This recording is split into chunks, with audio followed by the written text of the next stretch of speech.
It's in Mexico.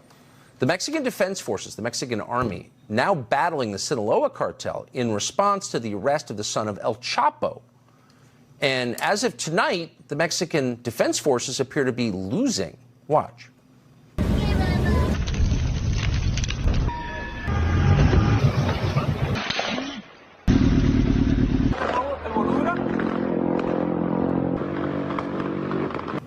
We should have identified it. The clip you saw of people cowering in the commercial airliner, that plane was being shot at by a 50 cal from the drug cartels. So it's a war.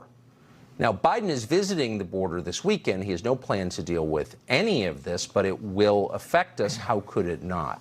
Retired U.S. Army Colonel Doug McGregor has been following this for months now. He joins us tonight. Doug, thanks so much for coming on.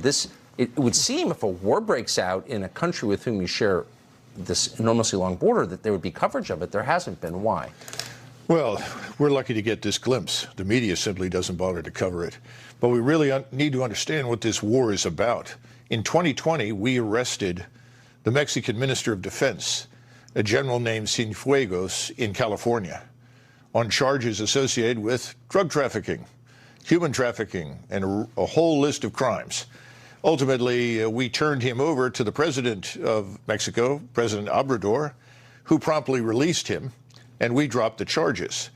Now, one of the reasons we dropped the charges is that we were promised more cooperation, but it hasn't been forthcoming. And so what we're really seeing here is not an effort to enforce the law, not an effort to do anything good. It's a fight between a cartel, the Sinaloa cartel, and the Mexican army. They're fighting for turf, they're fighting for cash, they're fighting for influence inside Mexico. They want the son of El Chapo's, presumably, so they can give it to the president of Mexico, and he can create the illusion that by turning him over to us, that there is cooperation with Mexico.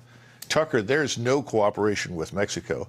And President Obrador is irrelevant. He does not run the country. He's a mouthpiece for the drug cartels.